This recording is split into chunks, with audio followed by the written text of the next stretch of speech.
बुधवार की शाम से जिस तरह से उत्तर प्रदेश में गतिविधियां तेज हो गई हैं, बुधवार की शाम को लखनऊ में अचानक इमरजेंसी मीटिंग योगी आदित्यनाथ ने बुलाई और उसके बाद 2 दिन का दिल्ली कार्यक्रम का अनाउंस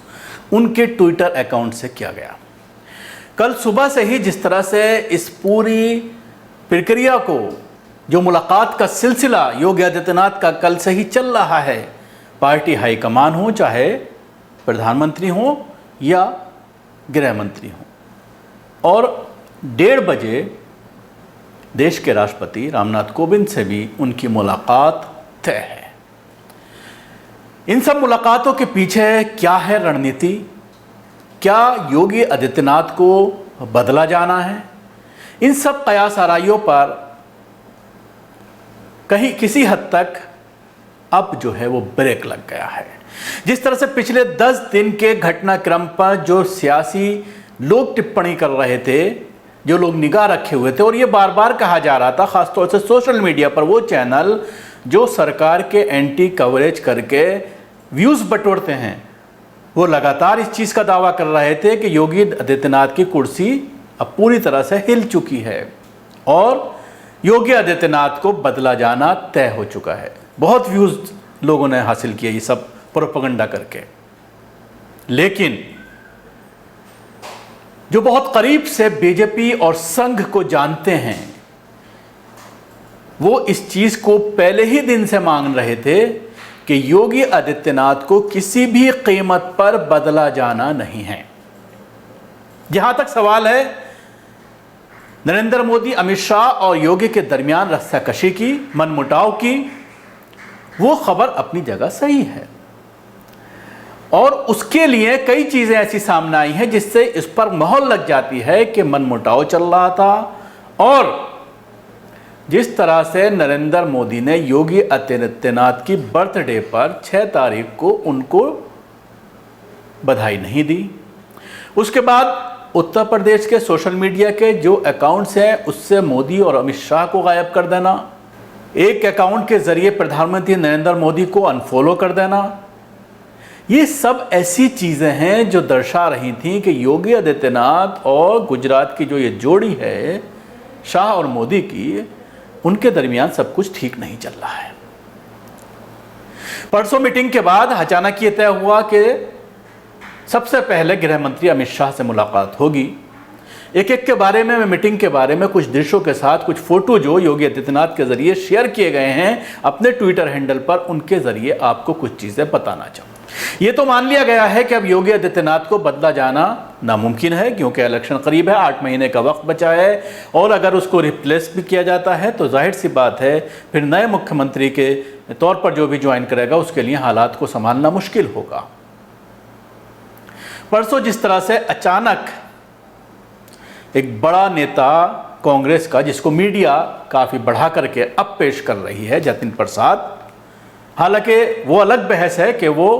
पिछले 3 इलेक्शन हार चुके हैं, उनकी पत्नी इलेक्शन हार चुकी हैं, लेकिन उसके बावजूद अगर कोई नेता बीजेपी में शामिल होता है तो गोदी मीडिया उसको बड़े नेता के तौर पर पेश करती है। तो गोदी मीडिया परसों से ही ढिंढोरा पीट रही है कि बड़ा नेता, और उसके आने के बाद उत्तर प्रदेश के राजनीतिक समीकरण पूरी तरह से बदल जाएंगे। जतिन प्रसाद ब्राह्मण का एक बड़ा चेहरे के तौर पर पेश किया जा रहा है। तो जो ये चर्चाएं चल रही थी कि योगी आदित्यनाथ को बदला जाना है, ये बिल्कुल किसी उसके कोई उसका सोर्स नहीं था, कोई उसका प्रमाण नहीं था कि ऐसी खबर,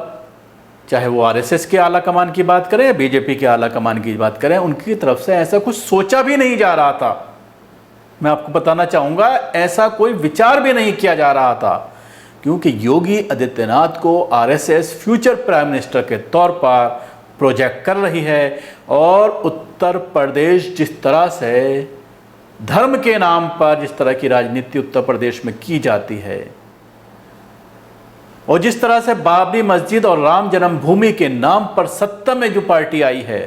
जिस तरह की कारकर्दगी योगी आदित्यनाथ की उत्तर प्रदेश में पिछले 4-4.25 साल में देखने में आई है, जिस तरह से वो हिंदुओं को एक करते हुए नजर आए हैं, मुसलमानों के खिलाफ जिस तरह के एक्शन लिए गए हैं, उससे जो हिंदू वोटर है वो काफ़ी खुश है। लेकिन अभी हालात काफ़ी बदले हैं, काफ़ी तेज़ी से बदले हैं उत्तर प्रदेश के हालात। ख़ासतौर से कोरोना 2 में योगी आदित्यनाथ पूरी तरह से फ्लॉप मुख्यमंत्री के तौर पर सामने आए हैं। आम आदमी में उनकी कारकर्दगी को लेकर नाराज़गी है। इलेक्शन में ज़्यादा वक्त नहीं है, ऐसे में ज़्यादा रिस्क लेना नहीं चाहती पार्टी, और यही वजह है कि कुछ बदलाव चाहती है। मुख्य तौर पर पार्टी 2 बदलाव चाहती है, और शायद इसी के लिए 3 दिन से जो पूरी ये एक्सरसाइज चल रही है, सबसे पहले जतिन प्रसाद को ज्वाइन कराना और उसको मीडिया में इस तरह से प्रोजेक्ट करना कि वो एक बड़ा लीडर है और ब्राह्मणों का लीडर है, और ब्राह्मण वोट बैंक जो बीजेपी से खिसकता हुआ नजर आ रहा है। जिस तरह से योगी आदित्यनाथ ठाकुरों के लिए करते हुए काम नजर आए हैं, ब्राह्मणों को नाराज किया है, ब्राह्मण पूरी तरह से नाराज हैं और वो वोट देने के मूड में नहीं है, इसलिए उनको मनाने के लिए ये पैंतरा चला गया है। और अब ये खबर आ रही है कि उनको उत्तर प्रदेश में मंत्री बनाया जा रहा है। एमएलसी की सीट जुलाई में बताया जा रहा है, कुछ सीटें खाली हो रही हैं जुलाई अगस्त में, तो उस पर चुनाव होना है और उसमें उनको एमएलसी के तौर पर एडजस्ट करके अभी मंत्री बनाया जाएगा, उसके बाद एमएलसी बना दिया जाएगा। दूसरा नाम जो पूर्व नौकरशाह जो मोदी के साथ पिछले 18 साल से लगे रहे हैं, उनसे रिजाइन दिला करके जिस तरह से उनको उत्तर प्रदेश भेजा गया था, AK शर्मा, वो उनको ये कहा जा रहा है कि उप मुख्यमंत्री बनाया जा सकता है। केशव प्रसाद मौर्य और जो 2 उप मुख्यमंत्री हैं, उनमें से किसी एक को संगठन में भेज करके उसकी जगह उनको उप मुख्यमंत्री बनाया जा सकता है। उप मुख्यमंत्री के लिए योगी आदित्यनाथ तैयार नहीं हैं, इसलिए हो सकता है कि सिर्फ उन्हें मंत्री पद से ही इस्तीफा करना पड़े, उस पर भरोसा करना पड़े। तो वह बात कर रहा था, कल जो मीटिंग हुई अमित शाह की, उसमें 2 फोटोग्राफ मुख्य तौर पर सामने आए। एक फोटोग्राफ में एक रिपोर्ट पेश की गई योगी आदित्यनाथ के जरिए, समाधान जिस पर आप देख रहे होंगे लिखा हुआ है। ये वही रिपोर्ट है जिसके बारे में मीडिया ने ये प्रोपेगेंडा किया था कि हार्वर्ड यूनिवर्सिटी ने ये पाया है कि कोरोना से लड़ने में सबसे ज्यादा योगी आदित्यनाथ मुख्यमंत्री के तौर पर कारगर साबित हुए। हालांकि ये दावा फर्जी था, लेकिन तमाम न्यूज़ चैनल्स ने इसको लेकर के रिपोर्ट की, अखबारात ने रिपोर्ट की, ट्वीट किए गए जो बड़े बड़े अखबारों के और टीवी चैनल्स के संपादक हैं उनके ज़रिए, और बधाई दी गई योगी आदित्यनाथ को। हालांकि वो एक संस्था की रिपोर्ट थी और ये रिपोर्ट योगी आदित्यनाथ ने अमित शाह को दी, भेंट की। इसके साथ ही दूसरा एक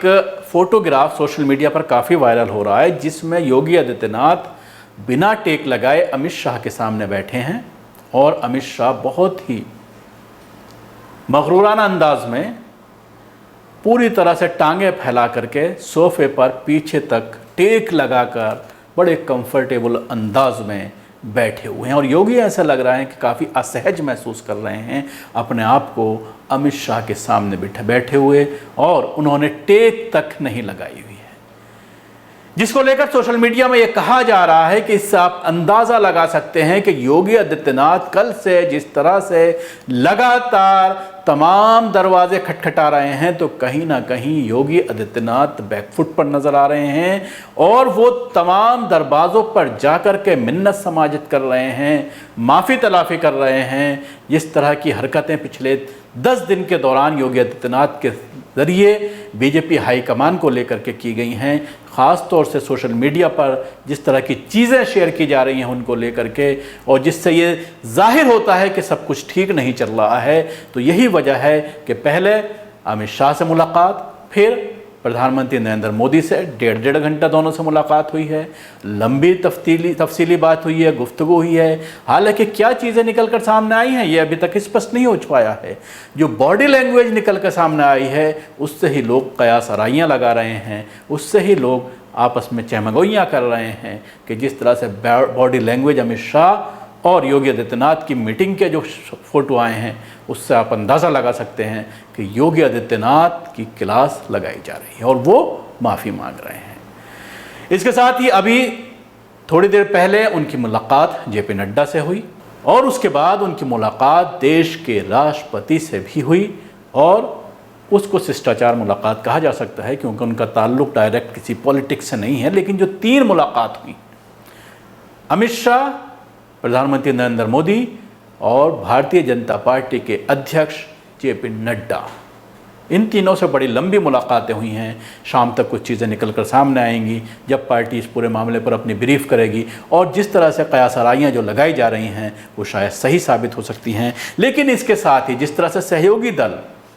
बीजेपी के जो सहयोगी दल हैं, वो अब इन हालातों में जब बीजेपी के खुद एमएलए मंत्री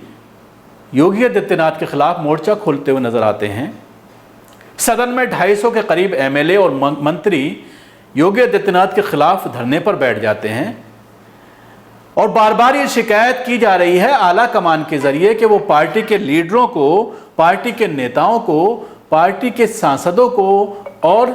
पार्टी के एमएलएस को मिलने का वक्त नहीं देते हैं, उनकी समस्याओं का समाधान नहीं करते हैं। और 250 एमएलए जब बैठ जाते हैं धरने प्रदर्शन पर तो जाहिर सी बात है सवाल उठना लाजमी है। और सवाल उठता है कि आखिर एक मुख्यमंत्री अपनी पार्टी के ही लोगों से क्यों नहीं मिल रहा है, पार्टी के लोगों को वक्त क्यों नहीं दे रहा है, जिसकी वजह से अगर आप इलेक्शन में जाएंगे तो किस तरह से आम लोगों से आप वोट मांग सकते हैं। तो जाहिर सी बात है ये सारी चीज़ें हैं, इलेक्शन सर पर है, इसलिए बीजेपी काफ़ी फूंक फूंक कर कदम रख रही है और जो सहयोगी दल हैं वो भी टूट की कगार पर हैं। तो ऐसे में पार्टी हाईकमान सबको संतुष्ट करने के लिए इस तरह की एक्सरसाइज कर रहा है। कुछ लोगों को एडजस्ट किया जाएगा, मंत्रिमंडल का विस्तार होगा, कुछ लोगों को बाहर किया जाएगा। इन सब चीज़ों पर कुछ ही देर में शायद बीजेपी की तरफ से कुछ स्पष्टता आए और एक ऐलान किया जाए ताकि जो पूरी कयासराइयाँ लगाई जा रही हैं उनको विराम मिल जाए।